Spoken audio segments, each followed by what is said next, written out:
Saudações! Hoje, nesta noite de 28 de agosto de 2022, eu vou fazer um react do debate presidencial, o primeiro debate presidencial.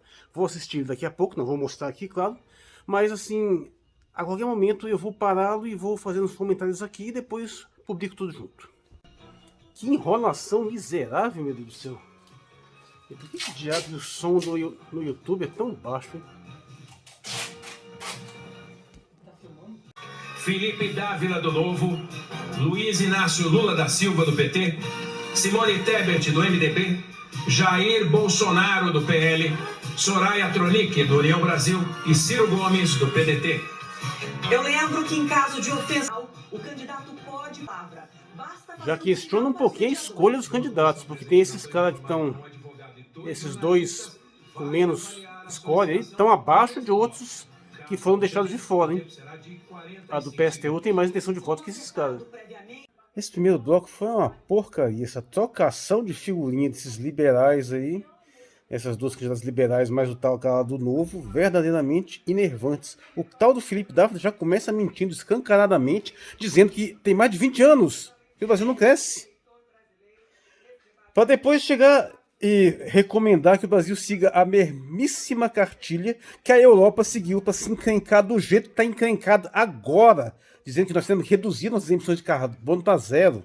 Sem falar da informação errada de dizer que nós podemos sequestrar o carbono do planeta plantando árvores aqui no Brasil, como se as árvores, ao respirarem, tirassem o carbono da atmosfera. Não, eles tiram e depois devolvem para bolas.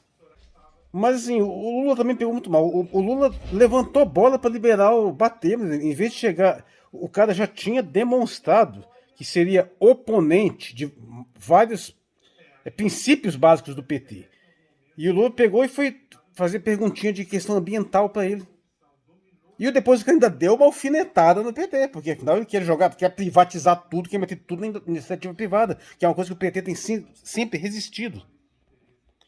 Melhorzinho foi o Ciro Gomes mesmo, até que pelo menos bem que deu sorte, né? Pegou perguntas assim que foram muito favoráveis a ele. E no primeiro e grande embate Lula versus Bolsonaro, né, que nós tivemos aí, eu acho que o Lula foi muito mal, principalmente na primeira resposta. Inclusive, soou até muito esquisita a primeira resposta dele. Mas podia ter jogado na cara do infeliz toda a orgia de corrupção desse governo Bolsonaro aí. A começar por esse orçamento secreto, que está sendo uma tecla menos batida do que deveria, sem contar sigilo de 100 anos para tudo, e esse gasto indecoroso que foi decretar, uma das candidatas tocou nesse assunto, decretar estado de calamidade para justificar despejar dinheiro de forma eleitoreira, né? Ainda que isso tenha sido benéfico para algumas pessoas. Gostaria muito que o Ciro Gomes tivesse a chance de tocar nesse tema de corrupção com o Bolsonaro, para dar aquela lapada que ele vem dando regularmente, expondo de forma clara todos os escândalos de corrupção desse governo, que foram todos abafados. Até porque o sujeito troca a direção das polícias, troca a direção, coagiu todo mundo a não investigar mais porcaria de nada. Tem aquele canalíssimo prevaricador geral da República lá, o Augusto Aras, que o cara pode sacrificar a criança em praça pública, o desgraçado não vai dar avanço nenhuma investigação, coisa que nunca aconteceu no governo PT, isso tem que ficar claro. Nesse ponto, o Lula falou toda a verdade e o PT deu autonomia plena para a investigação de corrupção e eles investigaram a corrupção, isso é verdade. E aí, fato inédito na história. Ele falou isso bem, mas acho que ele não consegue dar uma ênfase tão clara, que seja mais palatável, mais clara para a população entender. E mais, tem que bater de forma mais direta, porque o Bolsonaro é extremamente vulnerável nessa parte. A corrupção, os escândalos do governo Bolsonaro, na verdade, são claríssimos. Só que o próprio governo toma várias medidas para você conseguir impedir qualquer tipo de divulgação, a começar pelos sigilos de 100 anos. Mas isso é claro, isso é evidente. Isso, inclusive, a mídia tem falado regularmente. Na verdade, é o governo mais corrupto da história, esse governo Bolsonaro. Disparado. E tem que parar com essa cantilena canalha que o PT foi o governo mais corrupto da história. Pelo contrário, foi um dos menos comparado com os anteriores. Foi o que a corrupção apareceu mais, porque tem investigação, claro. E no caso da questão da Petrobras, então foi absolutamente lamentável. O Bolsonaro só falou, só mentiu, como sempre. Para depois, agora nós estamos aí com essa gasolina a esse preço todo por causa de uma política de paridade de preços que este canalha apoia. Foi iniciado no governo Temer, mas ele apoia. É engraçado o tema Petrobras aparecer e o Lula não se dá conta de jogar essa cartada quase que matadora. Tá aí o peso da gasolina para a população geral. É isso que devia estar interessado. Segundo bloco foi bem melhor, temos que aguentar as merda desse Felipe Almeida falando merda o tempo todo de privatização. Aliás, é até estranho, né? Porque os grandes candidatos não têm coragem de falar nisso. Então eles colocaram esse panaca aí só para ficar infernizando. Eu gostaria muito que o Ciro Gomes desse uma lapada nesse infeliz para mandar ele de volta para a insignificância que ele merece, que esse discurso não cola no Brasil. É muito estranho colocar um sujeito para ficar falando essa palhaçada toda. Mas o que me surpreendeu foi a Thaís Oyama. Aliás, eu tenho uma grande admiração para a Thaís Oyama e só aumenta, né? Que colocou uma questão ali bastante pertinente. Pena que ela não desafiou a Simone Tebet com aquela questão de que ela diz que mulher vota em mulher, não sei o que lá, mas ela votou contra Dilma no Serra, no Aécio e votou a favor do impeachment. É muito engraçado nesse mulher vota em mulher, mas na hora de que precisava mesmo, saiu. E aí colocou aquela situação. Foi muito estranho aquele caso, né? Porque ela direcionou para Tronic, né? Aquela questão lá de que aparentemente parece que ela colocou um comentário sensato que, claro, não é só pelo fato de ser mulher que sua acusação é verdadeira, né? E, curiosamente, no primeiro momento, parece que ela confirmou que sim, o fato de ser mulher torna a acusação automaticamente verdadeira. Mas depois ela deu uma escamoteada para lá e para cá, aí o negócio virou bagunça. Aí foi feminismo para cá, mostrando que mais um discurso que não vai colar, esse discurso não ganha voto, até porque os votos dessas pessoas que estão associadas a isso já estão todos com o PT, então não adianta que não pega. É curioso, mais uma situação curiosa. Parece que colocaram uma galera ali só para fazer o papel do liberalismo em geral, né? Um fazendo o papel do liberalismo econômico, papel sujo, como sempre, que é o tal do cara lá do Novo, que de novo não tem nada, é tão velho quanto o ovo. E os outros para fazer o papel do liberalismo cultural, que você vê que não está aparecendo muito entre os candidatos grandes. Não estão querendo entrar muito nessa encrenca. É estranho, parece que foi uma escolha prévia do editorial para poder colocar essa temática de um modo ou de outro. Vamos ver se eles conseguem jogar essa temática para os candidatos maiores, né? Mas, por outro lado, também foi muito interessante a Tronic jogar aquela questão ali que foi negligenciada antes, que esqueceram de falar que o auxílio emergencial que o governo tinha proposto era de R$200. Foi o Congresso que conseguiu aumentar para 600. Se dependesse dele de Paulo Guedes, aliás, se dependesse de Paulo Guedes, nem pagava esse auxílio. Detalhe, né? Então foi o Congresso que induziu isso e depois, quando viu que isso melhorou a popularidade do governo, aí que ele abraçou. O Bolsonaro é um hipócrita em todos os níveis, simplesmente abraça as coisas posteriormente, pega o que for melhor para aumentar o cacife eleitoral dele. Não fosse, jamais teria feito nada por esse Auxílio Brasil se não fosse por uma medida claramente de auxílio eleitoral. Não digam o mesmo do PT. O PT tem isso como princípio que rege a sua política desde muito antes de chegar na presidência. Não, o Bolsonaro, como todo sujeito que abraçou o liberalismo tardiamente, é um vendido. Mas como todo liberal em geral, é um vendido. Ele só vai fazer aquilo que seja de acordo com o seu próprio interesse mesquinho. Não faz uma coisa pelos outros. E quanto às trocas de farpas maiores entre o Lula e o Bolsonaro, ou até o Ciro Gomes, mais uma vez eu estou bastante decepcionado. Não houve uma confrontação tão clara de uma forma direta. Teve uma confrontação direta agora, por pessoas que decidiram elevar o tom, especialmente contra o Bolsonaro, porque até que está o mais fácil de atacar. Mas o confronto direto até agora foi bastante morno. Bem, acabou esse debate. Muito decepcionado com o Ciro Gomes, porque ele não colocou aquele patifezinho do Felipe Dávila no seu devido lugar, porque privatização. O Ciro bate muito bem nesse discurso privatista cretino. E fica a questão também, que diabo de estratégia é essa, né? Porque para privatizar, o Paulo Guedes também fala isso o tempo todo. Então, para que um eleitorado vai se dirigir a um sujeito que fala em privatização, sendo que já tem um candidato que concorrendo à reeleição com chance de ganhar, que fala em privatização também o tempo todo. Grande porcaria. Mas, assim, tá bem claro qual que foi, por que chamaram essa Simone Tronic e esse Felipe Dávila. Eles chegaram basicamente para jogar com a Simone Tebet. Eles chegaram para levantar a bola para cortar. Os dois chegaram para dar apoio eleitoral a Simone Tebet, porque é o único candidato assim, plenamente liberal, nesse sentido sem a mácula do bolsonarismo, né? Além do Bolsonaro, mas sem o peso da moral que o Bolsonaro traz, é o único candidato que tem essa proposta liberal, que é seria a famosa terceira via, né? Que eles dizem, na verdade, não é terceira via porcaria nenhuma, mas tudo bem. Então eles vieram para ajudar ela, por isso não trouxeram. Não trouxeram as candidatas do PSTU, nem a do PCB, apesar de elas terem mais intenção de voto que a Tronic. Por isso também não trouxeram o tal do Pablo Marçal, lá do Toski, que tem, na verdade, é o que está melhor cotado depois da Simone Tebet, que tem 1,5 de intenções de voto, segundo a última pesquisa aqui. De qualquer modo, fica bastante evidente o grau de degeneração também da intromissão do liberalismo nas duas vertentes, confirmando maravilhosamente aquilo que eu venho dizendo exaustivamente. Liberalismo econômico fatalmente leva para liberalismo cultural e vice-versa. A única diferença é que o cultural para o econômico demora um pouco mais. Mas a gente viu escancaradamente. O que a gente viu? Metade do tempo desse debate foi mulher, mulher, mulher, mulher, mulher, mulher. Beleza. Agora vamos só. Uma lá chega, uma repórter diz que... Porque a cada 10 minutos no Brasil, uma mulher é estuprada.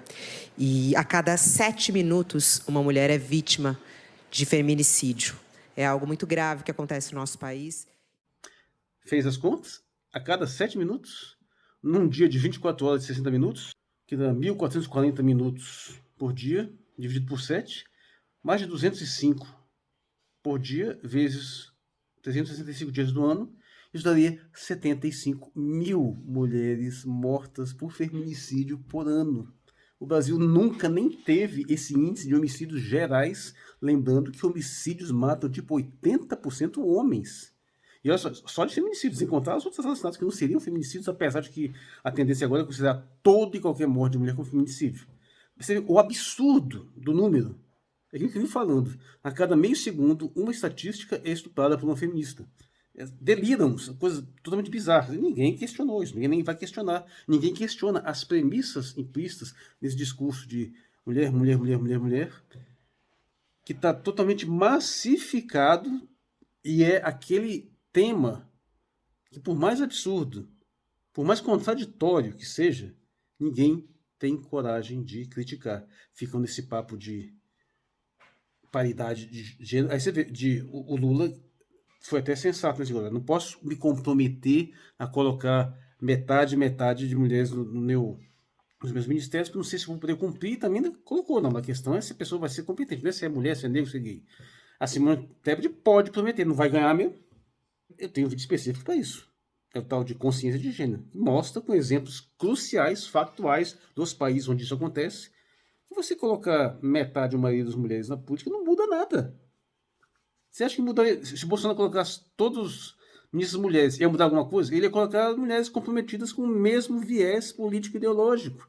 Qualquer um faria isso. O que vai mudar? Você vai colocar uma pessoa que é contrária ao seu projeto de país só pelo fato do gênero? Não. Se você for colocar alguém, um negro, um gay, não sei o que lá, vai ser alguém alinhado com a sua proposta. Porque senão você não tem governabilidade. Então, evidentemente, não muda nada. Isso é uma hipocrisia. É aquela vaca sagrada da representatividade. Como se isso garantisse alguma coisa. Ah, meu amigo, para ficar no caso dos negros, a África é um continente negro. Tem países lá de 99% negros. São negros governando negros. Então esses países são maravilhosos, né? Porque, olha, tá vendo que não faz sentido. Isso é obviedade. No entanto, apesar disso, é um discurso que ninguém tem coragem de criticar. Evidentemente contraditório. Eu até fiquei um pouco surpreso quando o Lula colocou essa questão de que tirou o enfoque disso. Não, a questão é se a pessoa vai ter competência, vai ter qualificação para fazer tal coisa. E é claro que poderia, sim, achar mulheres para preencher 2004 perfeitamente, poderia tranquilamente. Mas também não basta ser esse alinhamento básico. Tem uma espécie de seleção prévia para ver aqueles que se consideram os melhores. E como tem pouca quantidade de mulheres nessa área, acaba ficando com uma amostragem pequena, né? Mas todo mundo bate nessa tecla, todo mundo diz que ninguém tem coragem de questionar, como, por exemplo, essa ideia de que você sempre paga o auxílio emergencial mais para a mulher, todas as coisas todas, que tem um certo fundamento, porque, na verdade, elas ficam encarregadas, principalmente as mães solteiras, né? Independente do que você acha de por que ela é mãe solteira, o fato é que ela está criando uma criança. E tem muito camarada que pula fora. Então, você fala, tem essa dimensão aí, né? Mas ninguém se atenta ao fato de que um homem, um pai de família, ele tem uma responsabilidade gerencial sobre isso tudo aí, que se reflete num grau de sensibilidade social, de estrutura social mais complicada, que é o seguinte: se ele estiver na liderança de uma família, ele é alguém que está cumprindo o seu papel social de uma forma mais profunda. Ele trabalha, ele é um chefe de família. E o que o Bolsonaro, que foi perfeito em dizer que foi o presidente que mais fez pelas mulheres, a Simone Tebet fez o discurso para cima dele, nesse ponto ela tomou uma lapada, porque ele deixou isso bem claro. Mas o que ele fez com essas 1.060 leis que nem eu falou em favor das mulheres, que são leis, basicamente, Maria da Penha? Destruir sistematicamente toda essa unidade familiar, expulsando os homens das suas casas, mesmo quando eles são totalmente inocentes, por causa de uma briga passageira boba, que em circunstâncias normais se dissolveria. E veja só, já estão criados os mecanismos que permitem, eu tenho um vídeo onde eu demonstro isso, apontando as legislações ponto a ponto, que permitem que uma pessoa de fora chegue para uma família e diz: ó, ali aquele homem está batendo naquela mulher. E essa mulher vai lá e diz que não, dizem que não, e ainda assim existe mecanismos legais hoje para tirar esse homem da casa, mesmo contra a vontade da mulher, e destruir sua família. Isso foi sacramentado pelo governo Bolsonaro. E é claro, nenhuma dessas que estão lá nesse papo de mulher, mulher, mulher, vai reconhecer que Bolsonaro efetivamente fez isso. E se reconhecer, não vai haver problema nenhum nisso. O grau de hipocrisia nessa área é delirante. Primeiro porque, sim, em termos técnicos, legais, ninguém fez mais por essa pauta feminista na história do Brasil do que Bolsonaro. E como eu digo, essa contribuição não será reconhecida, mas ela será utilizada em todo o seu potencial destrutivo. E, no entanto, continua insistindo nessa pauta aí. Assim, com esse processo sistemático de destruição, com todo esse processo de lavagem cerebral feminista que vem sendo feito há décadas, o resultado é claramente o aumento de mães solteiras, que vem aumentando nos últimos anos a quantidade de crianças registradas sem o nome do pai. Sabe o que significa? Que a mulher nem sabe quem é o pai. Não é que o pai fugiu, né? Porque você pode notificar, você pode até lançar o nome do pai, é revelia ali, sabe? Se tiver o mínimo de contato, porque ela nem sabe quem é. O número disso aumentou nos últimos anos, em parte deve-se dizer também por causa da pior da condição econômica. A pior da situação econômica gera isso também. Mas não tem como negar a contribuição que o feminismo deu a isso. É diretamente um dos responsáveis diretos por esse aumento da quantidade de famílias monoparentais que depois têm que ser sustentadas por programas preferenciais pelo Estado, que vão alijando cada vez mais homens de suas responsabilidades parentais. E acaba de faltar energia aqui, porque privatizaram a companhia de energia, agora está aí, a energia caindo toda hora. E com isso vai retroalimentando esse problema da alienação parental, o que vai gerando um exército de homens sem ter função nenhuma social. O que esse pessoal vai fazer? Encher a rua de mendigos ou de aumentar os índices de criminalidade. O mecanismo está muito bem definido nesse sentido. E o feminismo vem fazendo isso. E está todo mundo defendendo essa mesma parte desse mesmo jeito. E ninguém tem coragem de questionar. Bom, vou ter que rever algumas horas do debate, porque tem muitas coisas para questionar ainda, né? Para comentar, porque eu acabo me lembrando mais das últimas partes, os blocos são grandes. Teve alguns bons momentos nesse debate, né? Mas no geral eu não gostei. No geral eu achei que o modelo do debate não foi bom. Acho que não tinha que chamar esses candidatos menores, tinha que manter só aqueles 4 ali mesmo. Ou se fosse chamava alguém que está, de acordo com as pesquisas, pontuado mais alto. Se ter chamado esses 2 aí, foi malandragem dessa Band.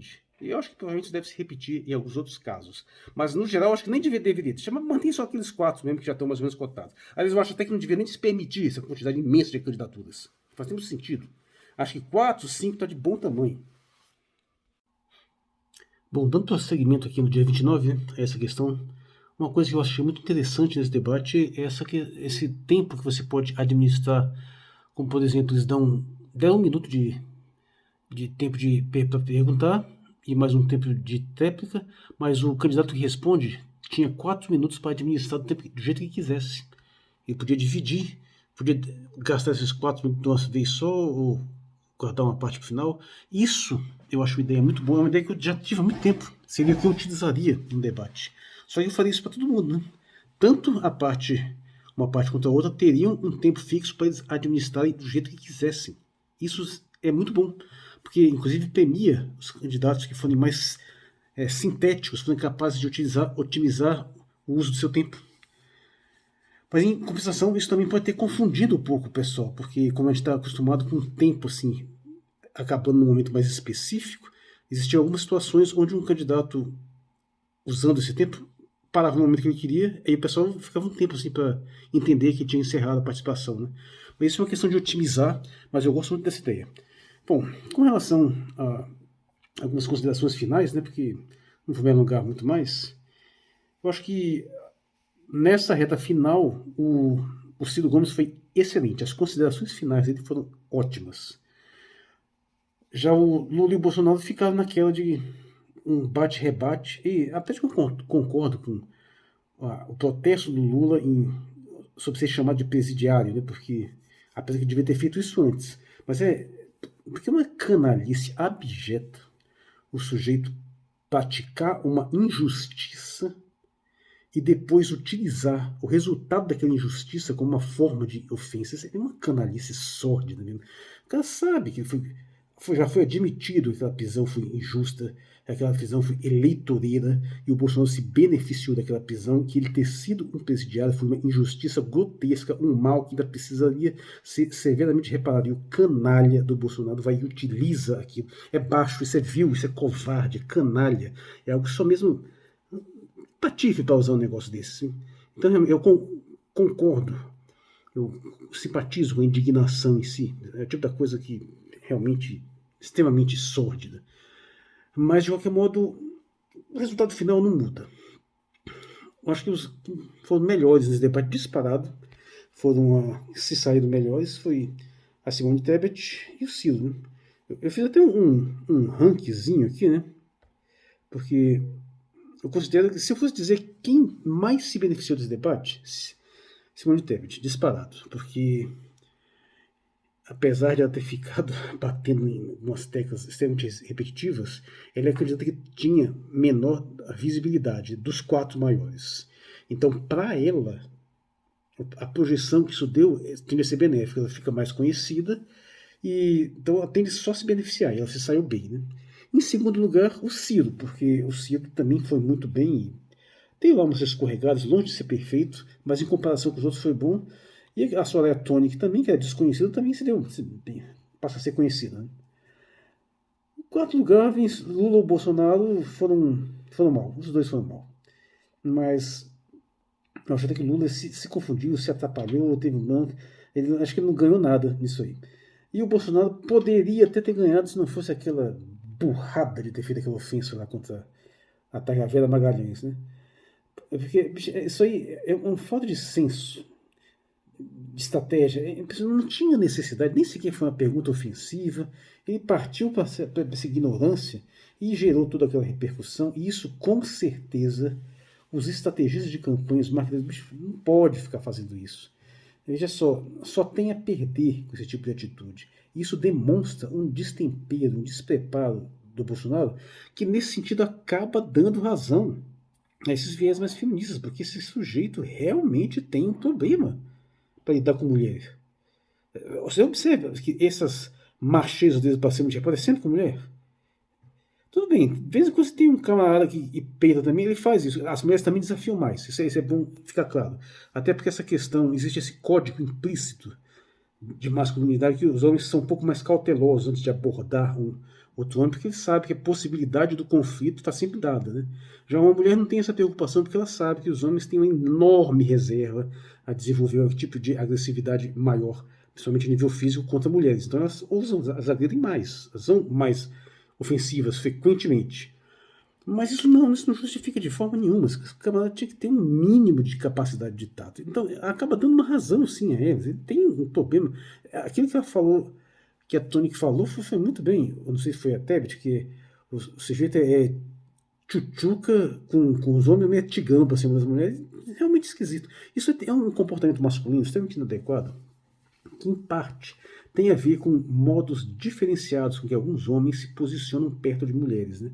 Alguns deles, inconscientemente, às vezes até, se posiciona de uma forma assim, mais agressiva, assim, mais assertiva, até mesmo invasiva, por causa daquele negócio de se afirmar como uma espécie de dominância, né? Uma dominância que faz efeito positivo para muitas mulheres.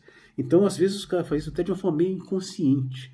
Mas, pelo amor de Deus, o cara tem que ter um mínimo de senso, de autoconhecimento, para perceber que numa condição dessa não tem o menor cabimento ele agir dessa forma. Então, assim, isso meio que ferrou. O Bolsonaro ele pegou muito mal isso, e até porque o pessoal vai pegar, vai explorar isso aí exaustão, vão cortar essa parte e vão repetir. E já não tem um relacionamento bom com a imprensa, vai ficar pior ainda. E olha que essa Vera Magalhães, ela sempre foi antipetista, viu? Ela sempre foi apoiadora do PSDB, já foi até casada com um político do PSDB. Eu aposto que ela votou no Bolsonaro, inclusive. Mas isso fez o Bolsonaro desandar totalmente. E por último, o tal do Felipe Dávila é absolutamente irrelevante, não vai fazer a menor diferença mesmo. Não sei o que foi que o sujeito foi fazer lá, foi criar caso. Bom, haveria muito mais o que comentar, mas eu acho que tem muitas análises boas por aí. Recomendo as análises lá do Bruno Oliveira da TV Coyote. Eu tenho que estar atento a essa questão aí, mas nos próximos meses, né? Aparentemente, eu duvido que isso vá afetar significativamente as eleições. Eu acho que todos os candidatos podem ter, alguns ganhar, alguns perder os votos, mas assim, muito abaixo da margem de erro, não vai fazer nenhuma diferença. Eu não vejo nenhuma possibilidade de se alterar o resultado.